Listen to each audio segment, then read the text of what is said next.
Hello and welcome back. So this part we're going to be diving into the importance of video review in providing accurate and effective feedback to your freestyle kayaking. As we've discussed in earlier videos, deliberate practice requires focused attention, effort and feedback. Feedback is essential in identifying areas for improvement, adjusting techniques, and refining your performance. It is one of the key ways we move through those stages of motor skill learning that we talked about back in that first video. Video review is an excellent tool for providing this feedback, allowing you to analyze your performance, identify mistakes, and make data-driven decisions to improve. Personally, I've had two stages of my freestyle kayaking. I did one stage where I trained a lot on flat water, and that's where I didn't really use much video review, and this led to an unknown reinforcement of bad habits for me. When I started training regularly on a feature, I actually started the habit of videoing every session. This led to a reduction in the bad habits that were being formed. But still, this wasn't quite enough and I needed formal coaching as well. And that's something I'm going to be talking about in the next video. But for now, I'm going to be talking about video review. Now, you don't need to go out and buy a brand new top-of-the-line GoPro or another expensive camera to video your sessions. You can use your phone propped up. You can buy a cheap action camera from any online retailer. Remember, the quality of your camera is less important than the consistency of actually recording your sessions and reviewing them. The effectiveness of video review in enhancing athletic performance is really well established in sports science literature. A big meta-analysis of Hodges, Wills, Hayes and Breslin in 2007, published in the Journal of Sports Exercise and Psychology, examined 26 studies specifically dealing with video feedback in sport. Their findings revealed that video-based feedback significantly improved motor skill acquisition and performance across various sports and skill levels. This study highlighted that video feedback was particularly effective when combined with verbal instructions and when athletes were actively engaged in the review process. So the question is, how in freestyle kayaking do we join together the structured video review along with verbal instructions that the athlete and the coach can understand, or the athlete and themselves can understand? And how do we make sure the athlete can be actively engaged in this review process? We're going to start off by structuring your video review analysis. To get the most out of the video review, it's essential to add structure to it. This is commonly achieved by focusing on particular aspects of your skill development. I call these aspects frameworks. I'll be dealing with 4 frameworks: boat, body, blade and background, trim, rotation and edge, and framing. The first of these, boat, body, blade and background, was introduced to me by David McClure at a freezing cold tube session. This one focuses on the boat. What angle is the boat at as it moves through the water or lands on the bow or the stern? What direction is the boat traveling? What momentum does the boat have? Where is the boat traveling in relation to your body? All these questions and more can inform you about how to develop the skill you're working on just by focusing on what the boat is doing. Next, we have the body. What is your body doing as your boat travels through the move? Which way are you facing? Where are you positioned in relation to the boat? Where are you positioned in relation to the feature? What impact does this have on the movement of the boat? All questions you should ask yourself as you are reviewing that skill during video review. Now we have blade. This one is about your paddles. The paddles can be a good focus as they are direct, controllable connection that can drive movement of the boat. It can help your posture of your body and are included in some scoring definitions such as tricky-woos, shove-its and phonics monkeys. Again, another really good place to focus your video review efforts on. Our last one is background positioning. This is about your overall position in the feature. Some features will be very specific with where it's best to do tricks. Some spots are very shallow and you need to plug quite far back from the seam line. Some spots have spin pockets. Some spots have variations in flow, with areas of the feature being much faster than others. Some features have holes with a much more retentive spot and much less retentive spots. Now, I know if you're new to this may all seem a bit non-specific, or the language might seem a bit unfamiliar, or the questions might not really make sense in the ways that you might ask them of yourself. So I'll give you an example using some of my old footage using this framework to generate feedback for myself. This software is called Kinoeva or Kinoeva, and it is a video review software that's incredibly useful for freestyle kayaking. It's the one that I use. You don't have to use this one, but this one is free, which is helpful. I'm just going to open up a video of me doing a McNasty quite badly here, and as you can see, it's not working out too well. I'm going to show you by applying the 3 frameworks that I've mentioned in the video so far. I'm just going to give you a very quick run through of some of the useful tools that you can find in Kinoeva. You have a pencil tool, which you can use to draw on and draw different things. You can draw arrows about which way things should be thrown and which way things should be going. It's quite useful, especially if you're trying to explain to a coach which direction you're doing things in. You have the line tool. The line tool allows you to draw perfectly straight lines, which can be useful, especially if you need to see how straight your tricks are compared to a reference line. You have the arrow tool, which does the same thing, except has an arrow on the front of it. You have the angle tool, which can be very useful when you're trying to see what angle tricks are thrown at. You can move all of these around to exactly where you want them to be, and you can see the exact angle that the tricks are at, and you can see the exact angle that the boat's at. This does take some fiddling to get exactly right, but with a little bit of practice, you can get it to be quite accurate. You also have this perspective grid tool, which can be very useful, especially if you're watching back a whole lot of footage and you don't want to have to keep adding in lines all over your freestyle session. You can keep this in and you can see quite quickly where things are happening. It can give you a good point of reference at the angles that your boat is traveling at. We have the spotlight tool. This allows you to highlight a specific area. So you can highlight something that's actually very important that you want to show your coach or you want to highlight as you go through it. You have the magnifier tool, similar to the spotlight tool, but instead of highlighting it, it zooms in, and you can actually zoom in quite close on what you're looking at, which can let you see some finer detail. Or if you're filming from a bit further away, it can let you zoom in and see a bit more accuracy what you're looking at. One of the tools you can add as well is the human model tool. This allows you to add a human model, which you can shape to your paddler. It takes a little bit to get set up, but can be useful, especially if you're talking about specific things to do with your posture. Another very beneficial thing about Kinoeva is it allows you to open up 2 videos at the same time. So you can have an exemplar on one side of the screen and the trick you're trying to perfect on the other side of the screen, which means you can look back and forth and see the differences in technique very clearly. You do this with this little split screen button up here, and by clicking on the video file that you want to open up. You can now play or move through both of the videos at the same time down here with joint controls. You can move through them frame by frame and work your way through that so you can see the tricks side by side. It might take a little bit of moving this blue counter here to get the timing exactly right, but with a little bit of fiddling around, you can get it so that they play at exactly the same time as you go through the exact same movement. And as you can see here, this is what it looks like when they're played back side by side.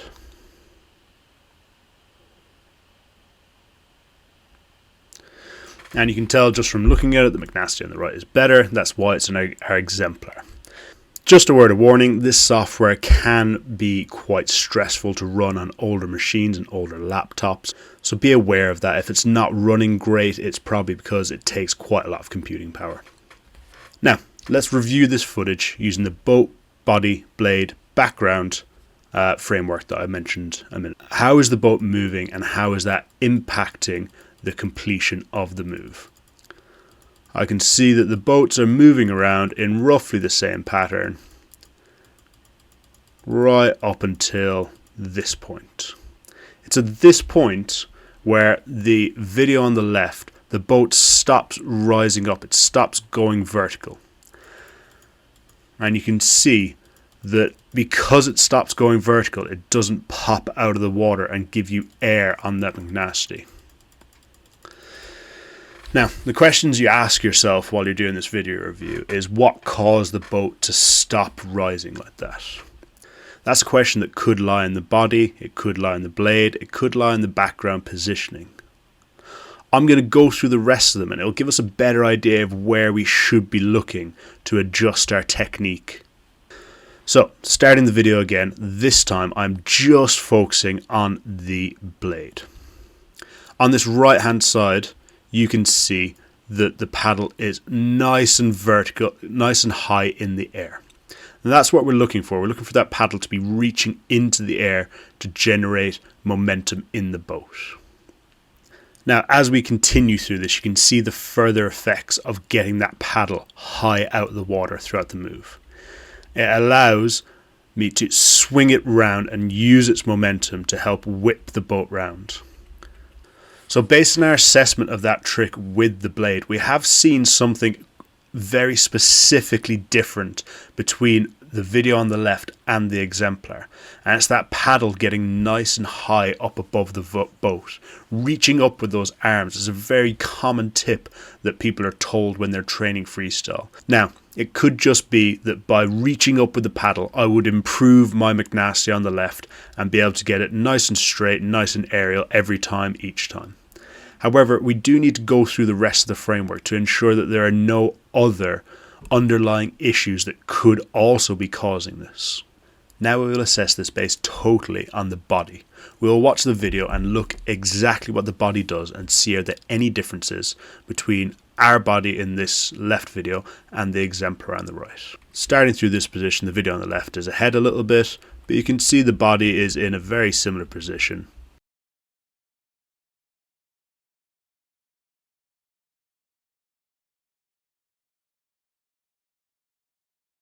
Now, throughout that move, the body position was quite similar. Now, as we've gone through this trick, the blade is probably the biggest area of improvement that we could have for this trick.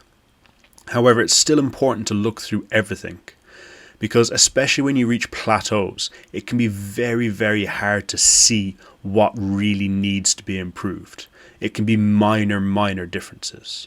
So I'm going to talk you through my thought process of the background positioning and how that can affect the move. If we step through the trick here, I'm setting up in both tricks in a nice back surf. I'm pushing nice and far up on the green on both of them. I'm slamming the tail onto the green, which helps rotate my boat, and I'm swinging round. And with both, I'm landing roughly back in the foam pile, ready to throw another trick. So for me, the background positioning is quite good there. I think I'm getting up onto the green on both the tricks. I don't think that's the issue with this trick. Based on that framework, the boat body blade background, we can see that the blades not reaching up could be the main issue and would be my main focus for improving this trick. Our next framework was introduced to me while I was being coached by Jacko Jackson: trim, edge, and rotation. This one is focusing on what the body is doing and how that impacts the movement of the boat. First off, we have trim. This is leaning forwards and backwards in your boat throughout the move. Next, we have edge. This is how much edge you're applying, tilting the boat to one side or the other. Then we have rotation, and this is how you're rotating your body to the left and the right throughout the move. All of these things are performed in combination throughout the move. Using this framework, you can identify where your body positioning might need work. Same as before, I'll apply this from old footage of mine, and you can see how this framework is effective in video review. Now, with this framework, we're going to be looking at slightly different footage, and we're going to be looking at it in terms of trim, edge, and rotation. Trim is the angle you are front and back, how upright you're sitting. Are you lying back on the back deck or forward on the front deck? Your rotation is how much is your body rotating around. Your edge is how much edge you're putting on, how much you are dropping this side and raising this side and vice versa. Now let's watch through the footage and have a look at my trim throughout the entire piece of footage. As we can see here, as we're looking at the trim between the two videos, comparing our video on the left to the exemplar on the right, we can see here that the trim is pretty similar as we step through this footage frame by frame. It's when we get to here that the real difference is. On the video on the left, my paddles are up, my posture is up, not quite as much as you can see on the exemplar. If you have a look at this part of the exemplar here, you can see my back is almost pushed against the back deck of my boat. Whereas if you look at the back deck here on my current video, you can see there's quite a bit of space. Eventually my trim does come back on the left and gets pushed all the way back. However, at this point on the other side, on the exemplar, I'm already throwing the trick. While the trim was correct, the timing of the trim wasn't.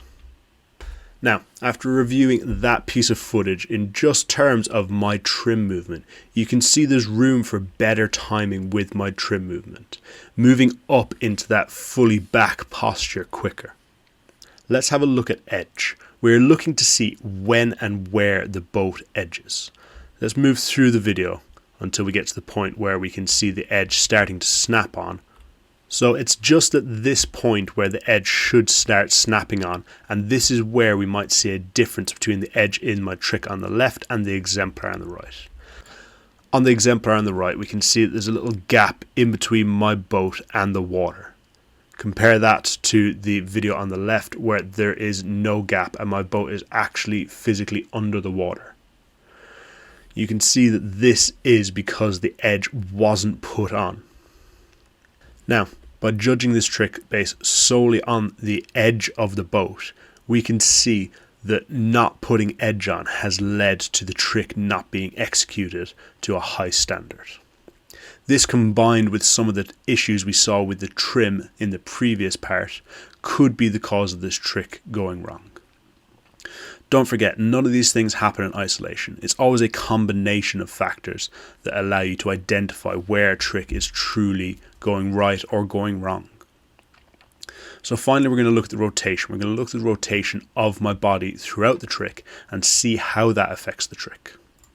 Now, as we watch this back, let's have a look at the rotation and see is it pretty similar throughout the entire move. As we can see, the shoulders are facing in the same direction in both clips. They're still facing in the same direction. I'm still facing the same direction. I'm looking upstream in both of the clips. And I can see now that I'm facing in pretty much the same direction. However, the tricks have gone quite differently. And we can tell from our previous parts about our trim and our edge that they are probably the major issues in this trick for me at the moment. Now, based on our assessment of the trick using trim, edge and rotation, we can see that there's some small issues with the trim in my trick on the left, and there are some improvements that could be made there. However, there are major issues in my edging throughout this trick. That would be my main focus when practicing this trick after video review. And this final framework was a concept I was moving towards, but I couldn't really word it correctly. And with the conversation I had with Owen Kelly, who is also working on it, came up with the term framing. This is where you imagine each point of contact that you have in your boat and with the water through your paddles as a point in a frame. I really like this framework as it focuses on the connection from the upper body and paddles to the lower body. And all of that connection travels through your core and through these hip joints here. And finally, we have framing. As I described with the little graphic on the screen, you add a human frame and you imagine that points of contact transfer that body tension from each point of contact to the other, allowing tricks to be executed. Now, based on our previous framework, trim, edge and rotation, we saw that the edge and the trim, mainly the edge, were the key issues that were stopping this trick from meeting definition and high level execution. By looking at the paddler as a framework, you can see that the right hip, where you are looking for the edge, where you're looking for that edge control, can actually be assisted by your left knee, by your left foot, by your right foot, by your left hip, lifting that up. You can make that edge much stronger and much more impactful to your paddling. Freestyle is more than just pull the trick round or throw it. There is a big part of freestyle that happens with completely immobile body parts, your legs and your hips in the boat. They don't move much, but they control so much movement of the boat, people sometimes forget them. That's why I love this framing framework, as it really highlights the importance of that inside the boat connection to your upper body. Now, by breaking down your performance into these components or frameworks, you can identify areas for improvement and develop a clear understanding of what you need to work on. And the ways you work on it are detailed in the previous videos. You can use different frameworks depending on where you are in your skill development. You can also change the frameworks to help you look at different things differently. I'm aware that it could take hours to review your entire session using all the above frameworks for every single trick that you're trying. But as with everything in this series, it's about deliberate practice. If you practice these frameworks enough, eventually you'll be able to review your tricks in almost real time using these frameworks interchangeably. Gradually you'll develop these skills to the point where you can relate the feedback you see from your video review to specific feelings while you are trying to execute that trick and adjust your execution of the trick in real time throughout the session. Video review is not only useful for self-assessment, but also essential for effective coaching. By having a clear understanding of your performance through your work with video review, you can communicate more effectively with your coach, and they can provide more targeted feedback and guidance. I'm going to talk specifically about coaching in the next video. Now, before we wrap things up, we need to talk about judging yourself fairly. When reviewing your video, it's essential to be kind and honest with yourself. Constructive honesty is the key to identifying areas for improvement and developing a growth mindset. Use exemplars to see if your execution of the trick is up to standard. Take the ICF judging course so you know what judges are looking for and what will score and what won't score. I know this is really difficult, but try not to let the excitement of making progress cloud your judgment of whether this trick meets the strict definitions that exist. And I'm saying this because this is a trap I have definitely fallen into over the years. And I've seen many other people fall into this trap as well. As we've explored throughout this video review is an invaluable tool in deliberate practice for freestyle kayaking. By incorporating structured analysis using frameworks like boat body blade background, trim edge rotation, and framing, paddlers can gain a deep insight into their performance and identify specific areas for improvement. The power of video review lies in its ability to provide objective visual feedback that complements the physical sensations we experience during practice. This combination of visual and kinesthetic learning have been shown to accelerate skill development and help paddlers refine their techniques more efficiently. Now, if you have anything you'd like to add to this video about video review, drop it down below. As always, this series is about building something for all of us, so if you do want to add anything, please let me know, and I really do want to include it. In our next part, we're going to be exploring the role of coaching in our practice and how it could help you overcome plateaus and achieve your goals. It's also what you should expect from a coaching relationship. Don't forget, as always, progress is not always linear.